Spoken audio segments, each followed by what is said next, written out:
Usab kamong tanan mga igsoon, mga kaigilan ko din na sa Dios. Grasya bidisyon ta sa atong langit nga man sigapon manaka po tanan. Welcome sa another day of Bible study dinhi sa programa tang the Sovereign Grace Hour. Kauban ninyong higala Press, Ato Junior o praise God kay niya uban nato si Attorney Lemuel nga mo asistar ka nato ninyo nga mao nga buluhaton.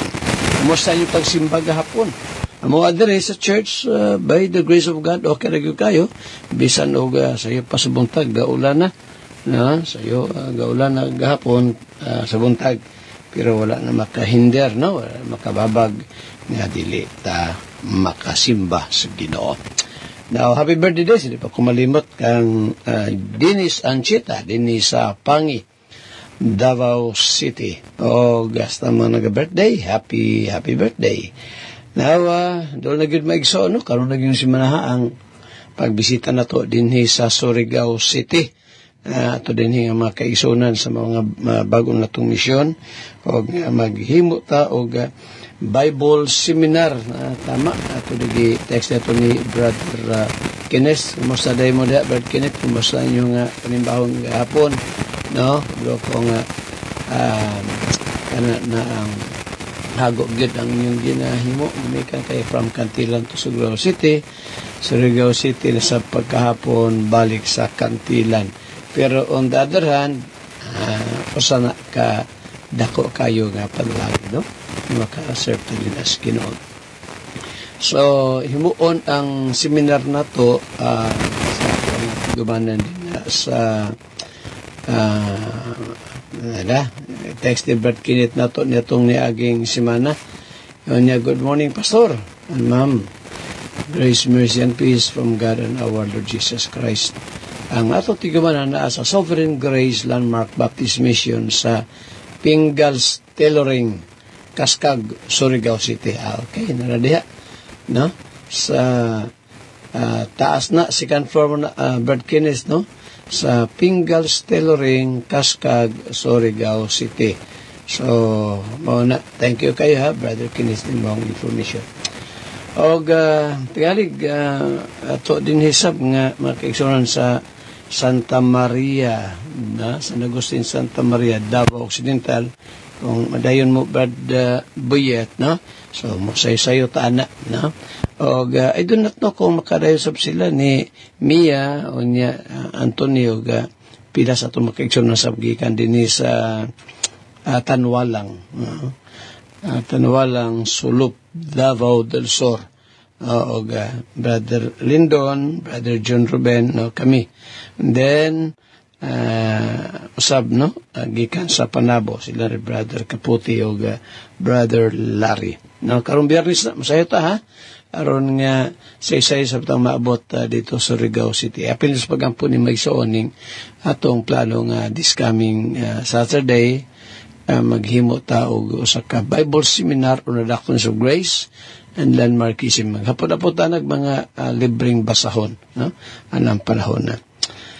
Okay, sige. Kumusta, Brother Roger again, no? Dinha sa karong naglawig diya sa kadagatan, Jer. Aping-aping diya, Jer, ha?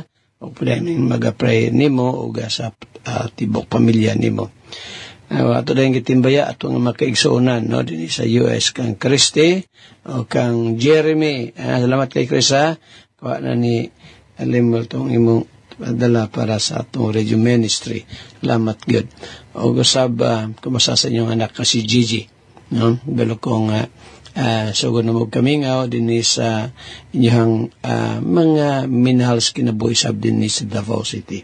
At usab nga gitimbaya si Chingwa, no? Si Jaime o si Best, no? Masamada ba Jaime sa US uban sa inyong mga kabataan o mga apo. Ang pahinautan mo na may palawas uban sa matag-usan nyo ka mga sakop sa panimalay. Masasabs kang durang o kang rao po kanyo tanan de COS ha. O sige, ato ning sugdan sa pagampo ning ato nga buluhaton ning adlaw mag-preta.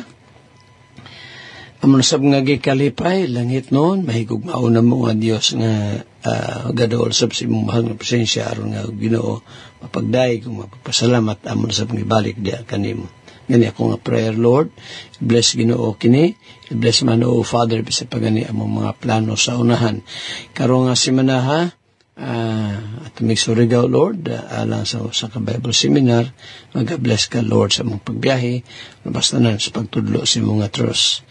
O nga, kapag apasan na ko, Ama, ng mga panalanginan, ang plano sa mo sunod semana, sunod Sabado, pagbisita sa makiksunan di silangan, alang sila nga Thanksgiving service. Puna, Brother Jimmy. Bless man o Ginoo, again, sa kang Dinis Anchita, nga today nag-birthday, padangat siya ginusdaghan pa mga katuigan siyang life.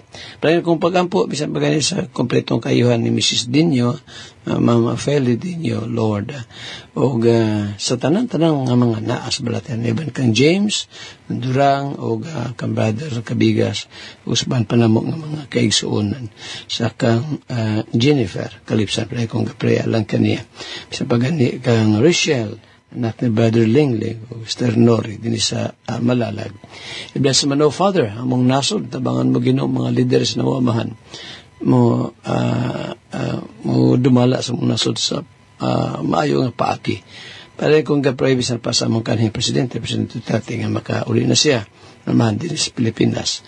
O sa Lord akong pagampo ng imong panalanginan ang mga programa na mo sa different radio stations. Father, amuning pasalamat kanimo pagpanugyan sa ngalan ni Kristo nga among ginuguluwas sa salit ng itugyan na mga amahan. Kiningitanan. Amen and Amen. Minusot ang may suning usa kaawit. Then after this, atong patalihugan. Again, si Attorney Lemuel B. Atop. Salamat sa Ginoo mga kaigsunan ini nga tagod.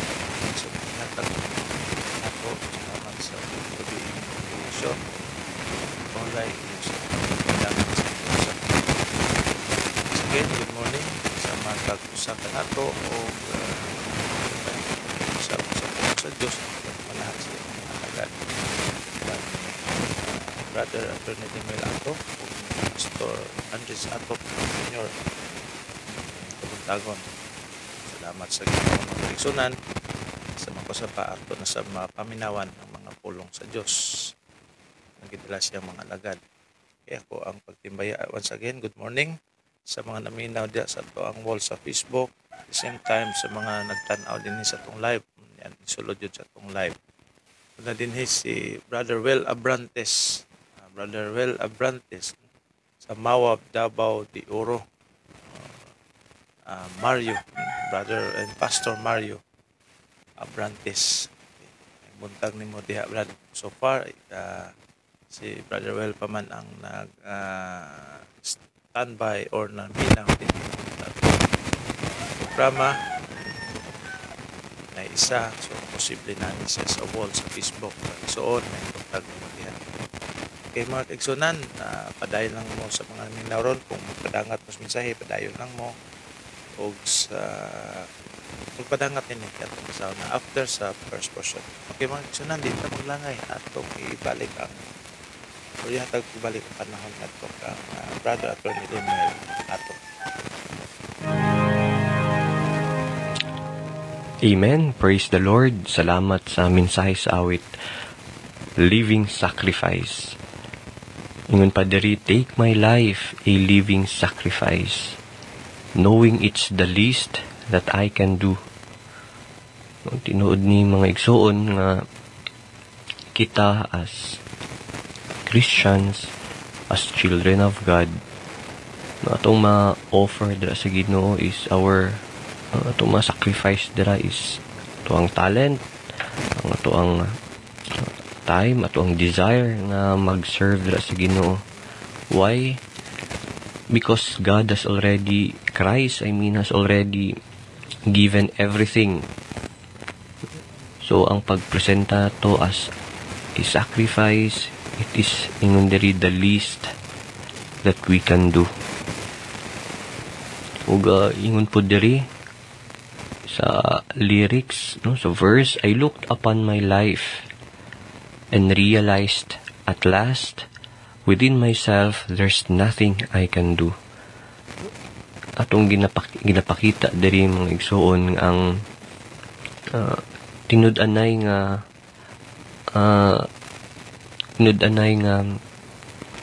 standing sa usa ka tao when it comes to his spiritual life.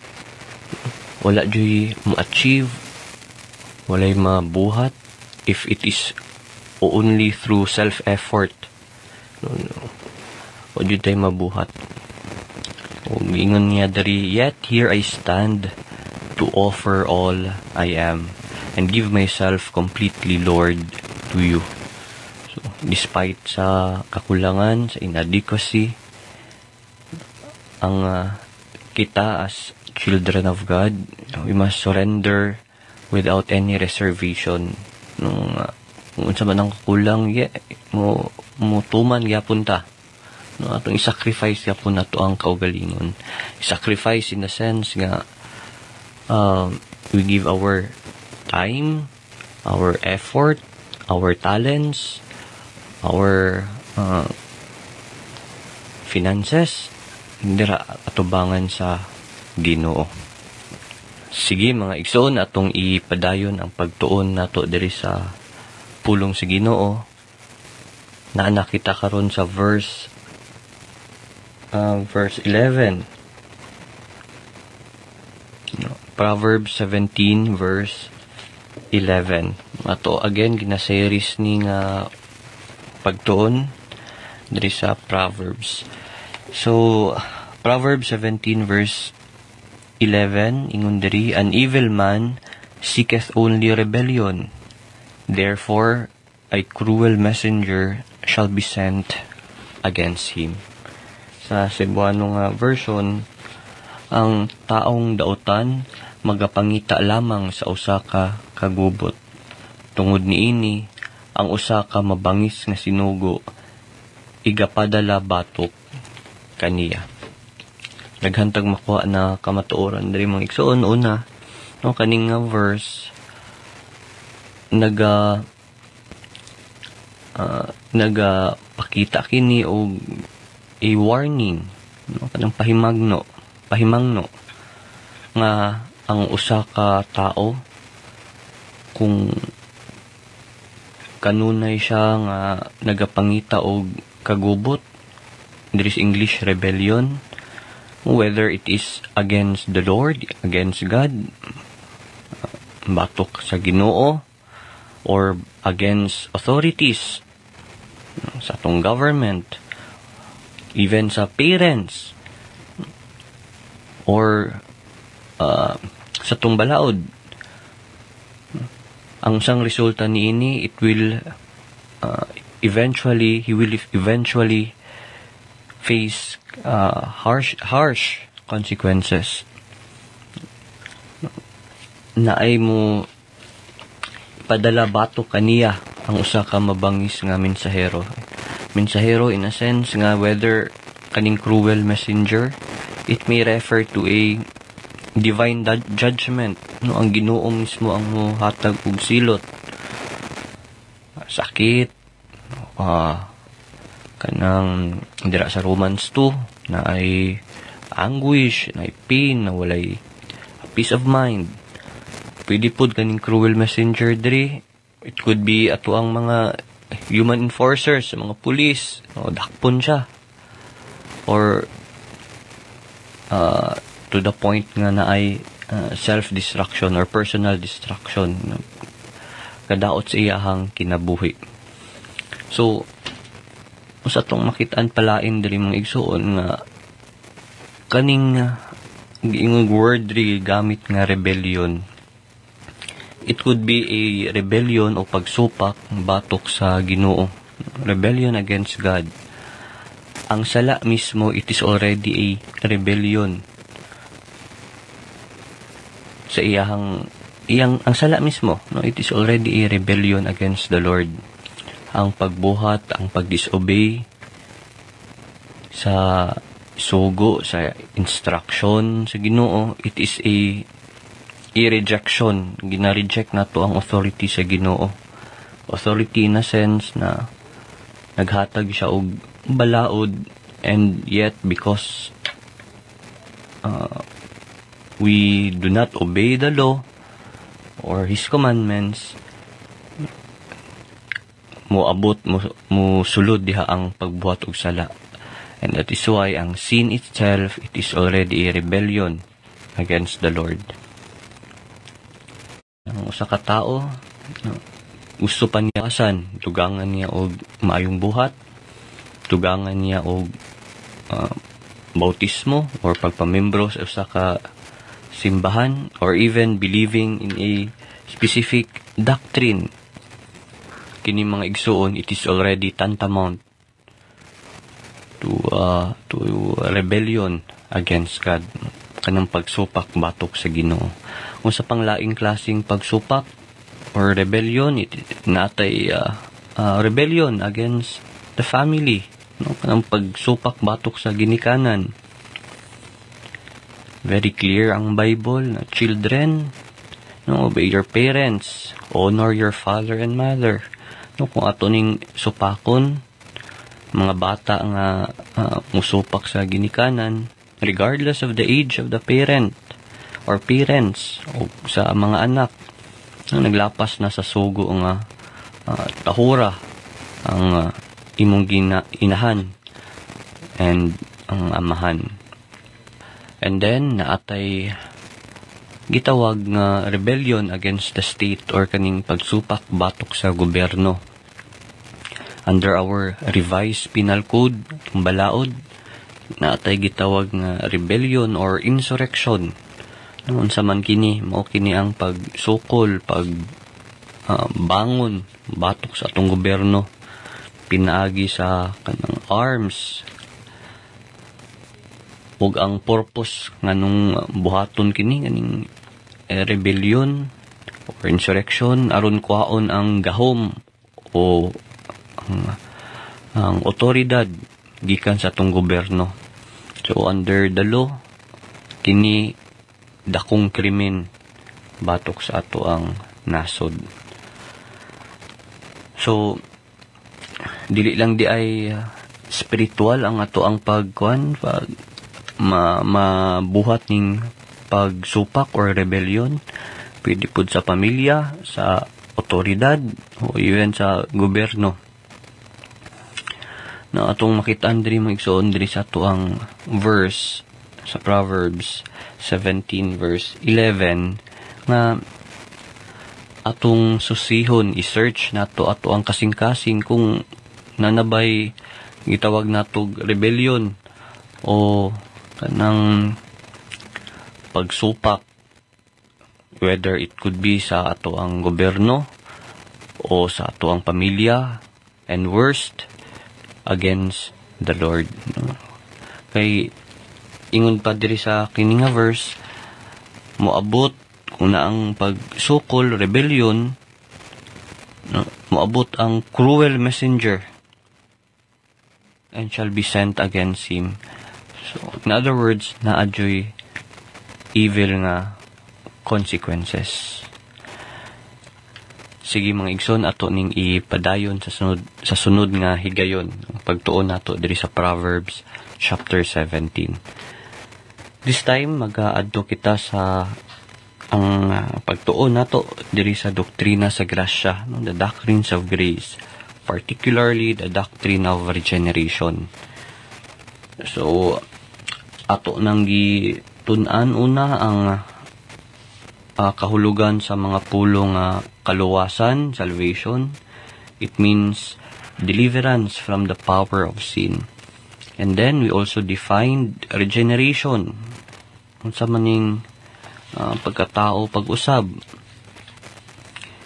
Gikan kini sa Greek word nga palingenesia, no, which means new birth, no, or it simply means the impartation of life or the giving of life, a translation from death to life, from darkness to light. Og naapoy lain-lain, no, klaseng laing tawag, sa pagkatao, pag-usab. No? There are synonyms of regeneration. Ug una atong gitun-an ang regeneration usahay ginatawag kini nga new creation.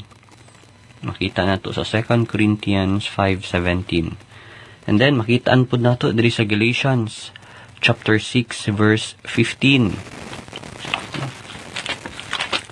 Galatians chapter 6 verse 15. Another synonym sa regeneration is ang new creation. Gamit diri nga pulong diri sa kini nga verse, Galatians chapter 6 verse 15 in diri.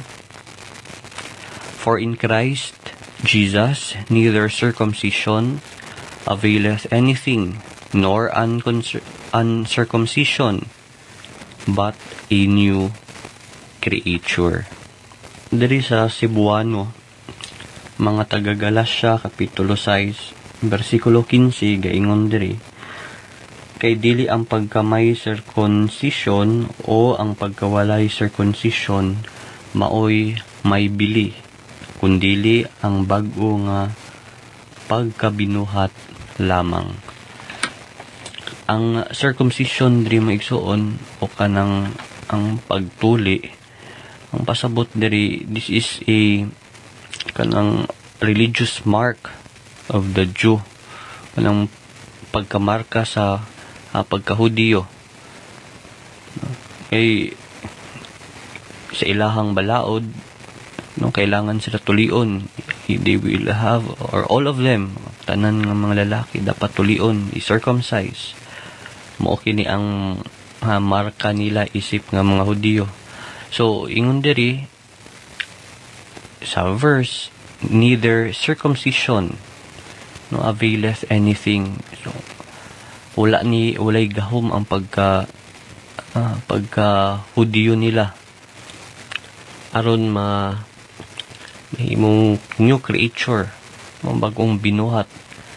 Ingon pud dari dili pud ang uncircumcision ang pagkawalay tuli, no? Nga wala usab kini kapuslanan sa espiritual nga kahimtang. Kaning circumcision availeth nothing, nagatudlo pud kini sa to mga igsoon nga walay seremonyas, walay tradisyon, even baptism ang makausab sa usa ka tao, unless and until the heart has been changed through the working of God. Kaning mga external nga buhat, kaning seremonyas, tradisyon, wala kini kabahin aron ang usa mahimong regenerated.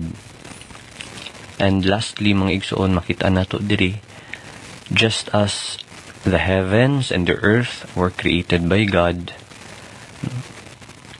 siya rapod ang lihok, makahatag og gahom aron ang usa magbag-o. So wala jud tay laing buhat, just like in inward calling, it is of God, sa Ginoo ni og walay party ang tao. Maupod kini dira sa born again, being born again. Kini trabaho o buhat lamang sa Ginoo, og ang Ginoo dili niya kailangan nga mo appeal mo na ay party or na ay kailangan niya ang cooperation sa tao. Kay tungod again, iya man ning trabaho. Ato kining matun-an further mangigsuon, ato ning mapamalandungan ang kinaiyahan, no, the nature of regeneration. Kinsa ba ang nagbuhat niini? Unsa ba kini nga buhat? Asa ba kini nagbase? So kani nga mga pangutana mga igsoon ato ning matubag once we reach ang kaning nature of regeneration. Sige mga igsoon, ato ning ipadayon sa sunod nga higayon. Again, naagyapon ta sa pag-define, no, sa unsa ang regeneration, unsa ang iyahang laing tawag sa pagkatao, pag-usab.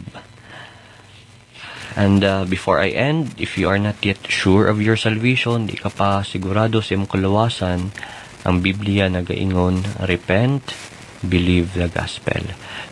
Kini inyong kauban si Attorney Lemuel Atop with Pastor Andres Atop Jr. magaingon, ang Diyos magapanalangin kanatong tanan. Daghang salamat. Salamat sa Ginoo sa mensahe ay nga gitugalahan ni Brother Attorney Lemuel Atop. Nagahisgot siya pa tayo sa series sa regeneration na tao sa mga pagbago sa Diyos sa kinabuhi sa tao makasasala. Ang pagkuhon ng pagdili siya bit diya sa mga kabubuton sa Diyos. Anang Ginoo nagapandihok yun sa matag usa aron matag usa mausap sa anang naay pagtulunan diya sa Biblia sa doctrine of regeneration. Kaya kung padayon sa pagtimbaya din sa mga nakabisita, Sister Rachel Maguyangos, Sister Telms Espisor, Pastor John Valentin na nagatanaw sa paminaw sa ito ang programa karon ni Kamuntagon. Good morning mo dia Pastor John Valentin sa Sovereign Grace Landmark Baptist Church sa Tubod, Libungan, Cotabato. Pastor John, may guntag tani mo dia again o sa tibok pamilya. Ingon man sa tibok na pamilya sa mga naminaw karon. Okay, later on ato pagabasaan sa gyapon ang inyong mga mensahe kung magapadangat man kamo. Wala, okay ra gyapon. Importante ang mga pagpaminaw sa pulong sa Dios. Yung mga kaigsunan, wala na may nagpadangat sa mensahe o wala na tayo i-shout out din sa live. So, kita maglangan at ipadangat si Pastor Andres Atop sa second portion.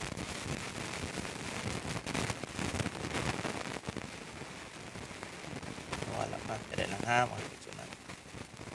Nawala akong connection.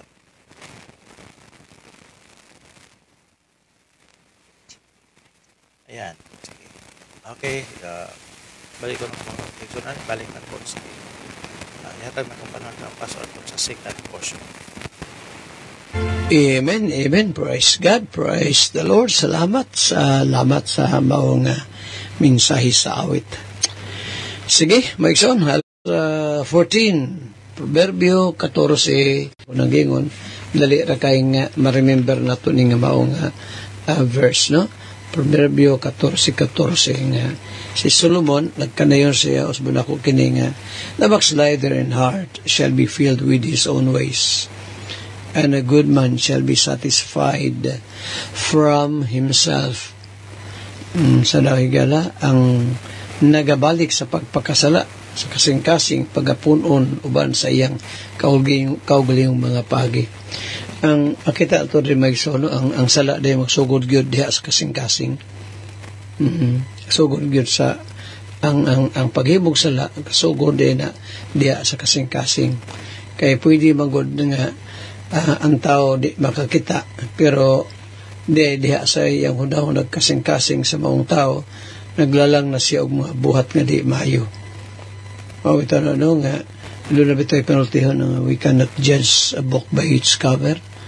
Hindi na ito mahukman ng libro pinagi lang sa ayahang unsay panglabas bitaw nga anyo niya makita na ito. No? So we cannot judge a book by its cover. Tinuod yun na. Now, akong prayer magson nga kita no, sa atong sigig paminaw pamalandong sa pulong sinulis ng programa makakatuntang di yun maghimog daotan tungod kay o rather magpalayo sa Ginoo. Emphasize bitaw na ako ni many times sa church, no? Nga alkansi ang tao nga magpalayo sa Dios. Kana bitaw ma-backslide bitaw ta. Kana bang ma-out of fellowship sa Ginoo. Dili mawa tong relasyon ha. Ako naman na-mention many times na ang relasyon ingon nga mga anak dili man na maputol. Para sa ginikanan gud og anak, mawa ba din ang relasyon tali sa mag-ama. Kung anak malitan sotel kana bang gahigulo suguon di mutuman, di magtubag-tubag pag yun, di pamutuman magtubag-tubag pag yun, mao pag yun masuko, di ka nagsalaoy. May nga ba ng amahan nga sukad karon di nata likan nako anak ha. Bisa ba bigo ng bata nga sige mulakaw na kunong nahawa na hinumutahol sa iyang amahan, wala matawag og tatay or papa o daddy, igon hinugnong. Bisa magpirmahay pa sila. Bad notaryuhan pa na sa bugado nga di na sila mag-ama. Pero ang kamaturan, ang dugo nga galatay sa kaugatan sa maong bata, sa mga anak, gikan sa ihang amahan. So di yun nabawa ng relasyon. Mausap na ito maigsoon, di mabawa ng relasyon na ito sa Ginoo. Ang maputol, dili ang relasyon kung dili ang fellowship. O na-emphasize na ako nga ang mabackslide katurang mga anak sa Ginoo. Tawhan na sa Ginoo mabackslide ka, mga dili magtotoo, dili backslide. Sa pagka-backslide nga man siya kaangat sa iyang espirituhan ng kahimtang, patay mangyapon sa spiritually. So ang mabackslide, mga magtutuora niya lisod kayo dayo sa giibasa na to, pamalandungan na to ng bersikulohan. The backslider in heart shall be filled with his own ways. Na mahunaw na iyang mga dalan, di na siya makonsulta sa Ginoo. Muna sa kanunang umabot ng panahon, dito na ang pagmahay. Nganong nahimo man ako niya. See? Muna kita ginatambagan sa Biblia nga di sa tanan tang buhaton ato ginang ikonsulta sa Ginoo. Aron di bitaw ta mabackslide. Kay daghan ba yung paagi nga ang buhaton siyawa aron kita malayo sa Ginoo. Mabackslide ta. Daghan kayo. No? Usa niya na maisor ang kwarta. Usa po na. Usa yun na. Ang kwarta higala. Once gani mahigog mo na tas kwarta. Wala na. Palayo ta sa Ginoo. Another one is kining garbo. No? Ang garbo higala. Para natag kinsa ba? Nga marabayag wa lang kaloy is Ginoo.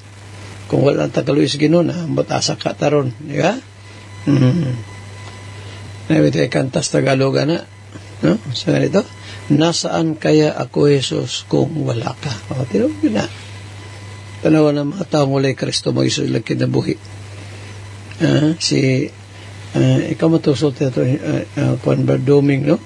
Grabe po itong anak ka, no, sa day pastor na tawag na ni Bardoming stoan itong kala sa Bardoming adlaw ba ito gahapon nga na siya igagaw nga gipatay sa iyang anak. Grabe po itong anak ka, no? Gitambagan sa amahan ayaw hilabtin ng cellphone sa ayaw kasuko kung di ka paulam mo sa hulam ng cellphone niya, hindi man lagi paulam mo kay gamit mo sa suko niya, hubog-hubog na. Kaya lagi daw pati na ito yung parintira po kay di daw pahulag ng cellphone. Grabe po itong utuka niya kayo pahulam gibadlong sa ama kamula ito gibadlong sa ama ayaw na dong may patambag ang amahan na may noy niya, hubog-hubog na ang anak. Ang amahan na maoy giatubang. O ganito. Luhin tao, no? Nagsara man yung anak, kitabo mo iso, kita namang deprivitis tao ba pagka makasala. Nang sa mapasara, napatay ang amahan. Ang anak, tuwas presuhan, bilangguan. So, warning gani sa to, warning ni sa to mag-iso na nga sa kaunay atong himuon panugyan gusto Ginoo mga plano kasi ang himuon ayaw tag wisdom gikan sa Dios di ta maghimog atong kaugalyong mga pamaagi sayop kita basta kita masa kita di ta mo sanggonin di ta mo konsulta sa Ginoo aghangyong mga kasepanan atong mahimo. I hope nga kining maong versa, Proverbio 14:14, atong malungan ato lang ning giusab karon, no? And shall be filled with his own ways, the backslider in heart. Kininindot ning second phrase. And a good man shall be satisfied from himself. Tingog ba ito ni tagapagtagad? Sige, maigso na ito ipadayon itong atuang biyaan, no, niya tagaisgot mahitungod sa kasimbanan sa itong Ginoong Kristo. O gani atong nakita, no? Dita namagukoy booklet ba? In The Trail of Blood by G.M. Carroll. No? Hindot kaning maong libro magsoon. Gisulat nining actually sa primero naman siya ang introduction gani gasusi siya sa mga kasimbanan yung gitanaw ba mga kasimbanan niya nakita niya dito ang daghang mga nakaliyang pundok dito ni sa Amerika may son tabo niya doon ay mga human founders.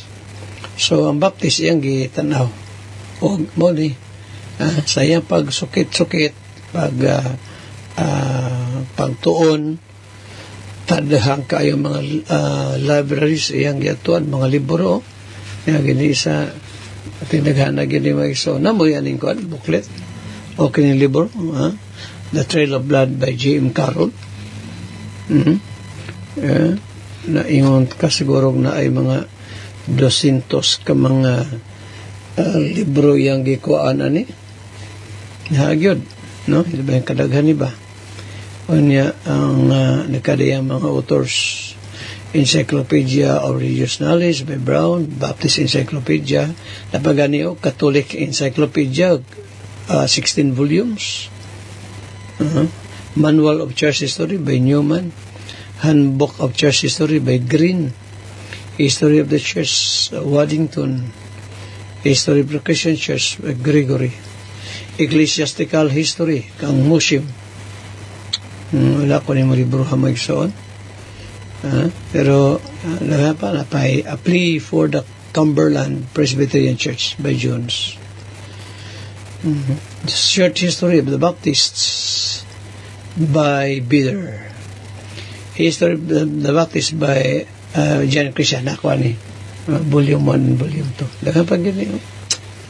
Indot kayo. So karon niya atong ipadayon itong nabiyaan ito gahapon.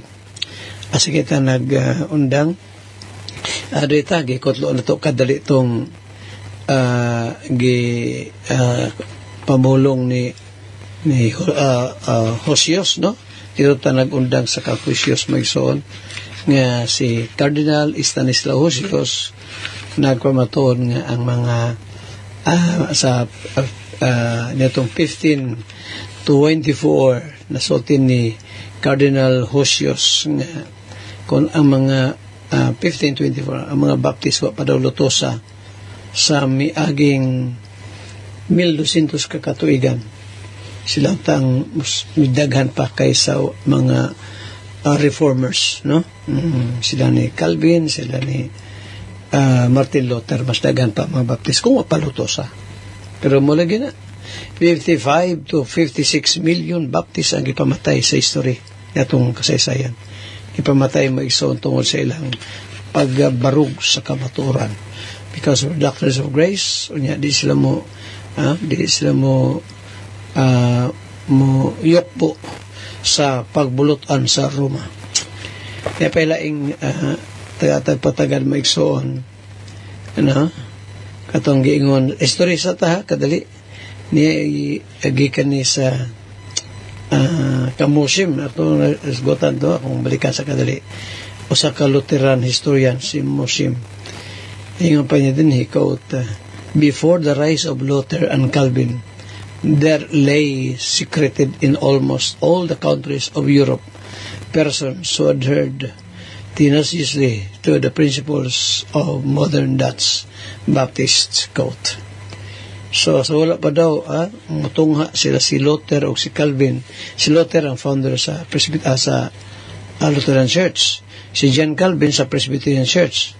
So iyon pa din ni Musim na so wala pa daw ni sila doon na mga nagtago-tago ng mga katauhan mga Kristohanon na sa nagkadiyang mga nasod, halos sa tanang mga nasod sa Europe.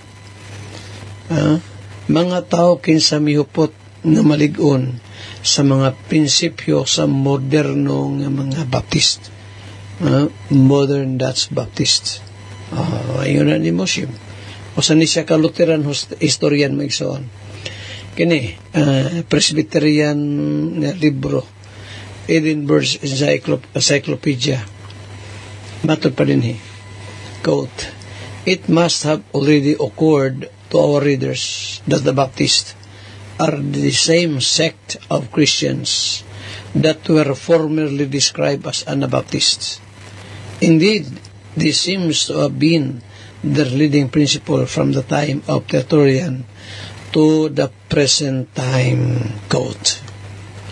Ano nakudlo siyang Tertullian? Kisa mo na siya, Pastor? Tertullian was born just 50 years after the death of the Apostle John. Pagkamatay ni Apostle John, 50 years after nataon ni si Tertullian. O siya mo ito'y makapanghimatuod nga ang mga Baptist na ay may hibulong mga Pastor, wala ni kag Baptist lagi. Mag-Baptist mi aron malangit, no? Dili na mao akong point out, gustong i-point out. Ang akong gustong ipasabot mo ni, kang kaluwasan una diya kang Christ, dili sa Baptist. Wa mo kumiyong mag-Baptist mo aron mo malangit. Ang akong gingon basta kaluwasan, diya dangup kang Kristo Jesus. Kay si Kristo ang maluluwas, dili pundok.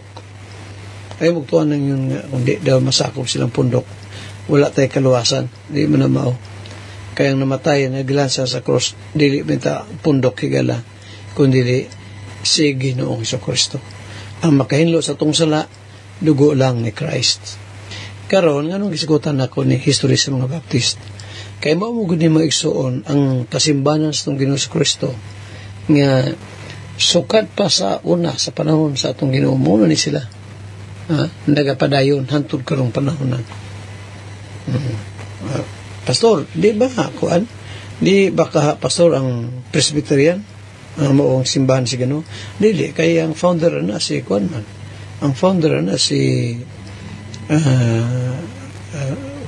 John Calvin sa Presbyterian. Sa Lutheran Church, si Martin Luther. Sa Jehovah's Witnesses, kasi may founder sa Jehovah's Witnesses, kabalo mo? Si may founder sa Jehovah's Witnesses. Ang patay oras? Ano pa? Ang founder sa Jehovah's Witnesses, mo si Charles Taze Russell. Ano si founder sa Jehovah's Witnesses. Kano sa mga pastor matukod. Ang Jehovah's Witnesses natukod ka na niya itong 18 ka na siya sa Seventh-day Adventist doktrina ning sa baristaw ang saksing Jehovah na sila, no, na magkapareha na sama ng ang kalag maura po ning lawas na pareha sila kay ang kalag maura po ning lawas, ang lawas maura po ning kalag para ba yung doktrina sa barista o sa saksi, pero i-compare sa Bible mo igsoon hindi yun na mao.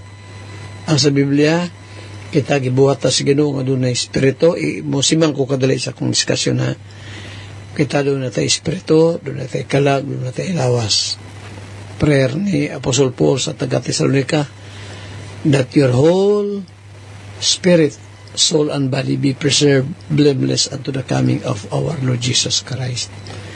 That's in 1 Thessalonians 5 verse 23. Kaya 22 or 23, tawa lang yun na mag-isaon diya, no? Basta unang Thessalonica 5. Pastor, kisa may nagtukod sa kining Methodist Church. Methodist Church, si John Wesley.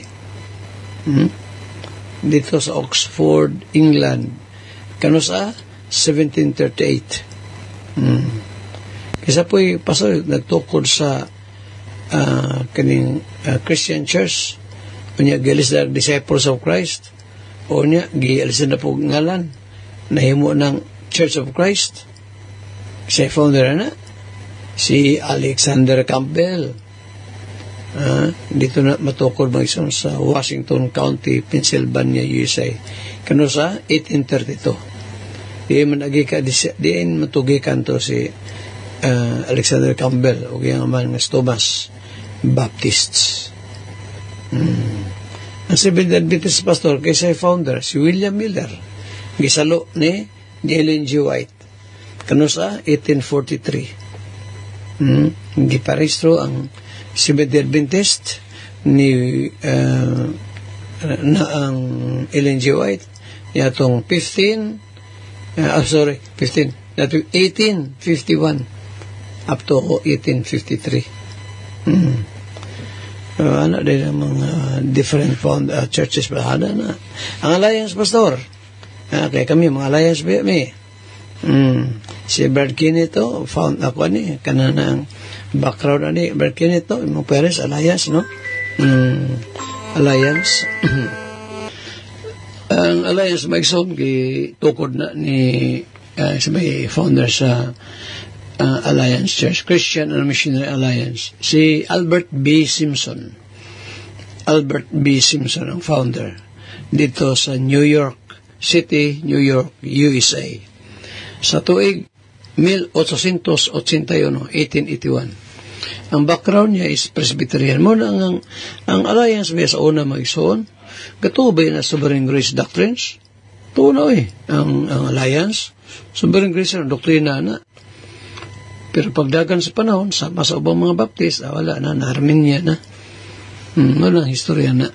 Yan, narap po sa, ako na yung misyo kadalian, sa Alliance doon ay mga pastora, no? Pareha po sa Presbyterian, sa Methodist. Pero, wala ba ay pastora sa Biblia, ha? Alam yun mo kalain sa kuha. Kaya sa mga kinang tinuod good. No? So, may nang mahibalot ang, sa Biblia, pastor. Sa Biblia, wala tawag sa Dios nga mabay nga magpastor. Wala. Kaya qualification sa mahimong minister, husband of one wife. That is one of the qualifications. Pero malagi na, no? Yung ano ko pastor, mga laki sa mga mo nang babae na lang. Dili mo na mo rason gudi gala. Dapat mo tumang gyud taon sa Biblia. Mo na sa kasimbahan sa Ginoong Kristo. Wala gyud mga babae, no? Wala yung babae nga magpastor. Ako nga asawa dili man ni pastora. Nabati mo tawag siya nga pastora. Ay ko tawag pastora. Esther Malo lang. Si Mang Takadali din nga tuwag discussion kay actually guys ko pong tawag history. Kasaysayan. Sige, ito ay pa rin napatay oras. Uy, wala naman itay oras. Pinapayo sa unta ka. Ako sa ning basahon kadali ha, nepa. Kining sa Presbyterian, sa Edinburgh Cyclopedia. Kautingan din, it must have already occurred to our readers that the Baptists are the same sect of Christians that were formerly described as Anabaptists. Indeed, this seems to have been their leading principle from the time of Tertullian to the present time, quote. So, ako nagbasa di palang dugay.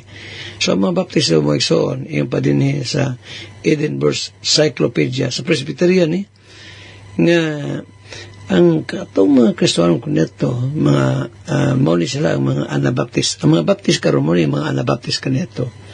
Nga, sa panahon ni Tertullian, naanan ni sila. Muna si Tertullian, natao siya pagkamatay ni Apostle John 50 years after. Napailain mo igsoon, kining ogba isgutan ko ni nga ang Baptist, no? Yung din sa maong libro Trail of Blood by J.M. Carroll, yung Baptist do not believe in apostolic succession. Ang mga Baptist daw magtuo sa kanang pag-apostolic succession, kada bang pagpuli-pulig mga apostolis ba? Kada bang human sa apostolis, pulihan na po siya na, wala ta magtuwa na, wala na sa Bible. Ato nito nga pagtagad, ba? Teoras, igalak, may ikaw pagkamasay, by misay, repent of your sins, and then trust Christ. Saligi si Kristo as your Lord and Savior. Hantulog ba, sa mga takna, sa mga istasyon, inyong higalas kahanginan, Andres Atop Jr. manamilit. Magaingon ang Diyos. Panalangin ka itong tanan. Daghang salamat. Okay, salamat sa Ginoo sa ikaduhang portion ini ato ang programa. Baguhay pa lamang gyud natapos. Salamat sa mga kamatuoran nga gisgutan part ni Pastor tungod sa kasimbahanan sa atong Ginoo sa nangaging panahon hangtod sa atong kapanahonan karon o sa mga pagtulon-an niini nga ginadala matag siglo makita diha sa ato ang katilingban tungod kay kamatuoran ang gidala niini. Okay, ato ang padayunan sa pag basa kining mga kaigsunan nga nagapadangat sa ilang mensahe. Last na kay Pastor John Valentin kanya. Again, ato masahon ang iyang mensahe. Biblical message to one of us. Each one of us. Matod pa, he that covereth his sin shall not prosper, but whoso confesseth and forsaketh him shall have mercy. Good morning again to all my brethren in the Lord and to you, Brad John. God bless. Okay, salamat Pastor John sa imong makanunayon nga pagpangumusta sa matag usa ka nato, labi na sa mga nagapaminaw ug ingon masab sa atong kaugalingon. Salamat sa mensahe Pastor John. Nana diya sa Proverbs 28 verse 13. Kadtong nagatabon sa ihang kalapasan dili moswag apan bisan kinsa nga nagasugid og nagabiya kanila makadawat og kaluoy. Mao nay mensahe dia. So, di gyud maayo tabunan or magtipig og sala. Dili gyud mo uswag. Di mo lambo diha siyang kaugalingon. Kung magtotoo man siya, dili siya motubo diha sa pagtuo. Muligon. Dili siya muligon sa pagtuo. Okay, Pastor John, salamat sa imong biblical message as a sort of reminder to each one of us this morning and every day in our life, not only this morning. And akong pagtimbay usab pag-acknowledge din kay Sister Ima Imbaan Ocularis sa Diaspora Size Labon, Labon Sulup, Davao del Sur. Okay, din usab kay Sister May Payudon, nagatanaw sa tuang live karon. Sister May, good morning nimo diha. I think burag taga ni si Sister May taga Lupon, Davao Oriental. Praise the Lord. Okay, mga kaigsunan, hangtod sa sunod nga panahon og higayon, dungog-dungog sabta sa pagpaminaw sa mga mensahe sa Dios nga ginamalan sa iyang mga alagad, Pastor Atop Jr. and Brother Limuel Atop. Din sa ato ang paboritong programang The Sovereign Grace Hour. Ug dili lang kay dinhi mga kaigsunan, daghan tang mga radio program usab sa different radio stations sa different provinces and cities nga naadi sa ato ang kapupudan. Just look and see sa ato ang caption dinhi sa atong live sa Facebook na di ang mga radio stations ug uban pang mapaminawan nato ang programang The Sovereign Grace Hour. Usab ta diya sa Surigao, sa Kidapawan, of course, no, main din is Davao, and then sa Jinsan, and then sa Cebu, wala pa ta siguro sa Manila. So later on siguro kung itugot sa Balang Espiritu, makadumala ta diya sa pulong sa Ginoo. Okay mga kisunan, di ta malimot ini adlaw sa pagpanugyan sa atong kinabuhi diya sa atong kamahanan kamot sa Dios. Dalaygon ng Ginoo og maayong buntag once again kanat.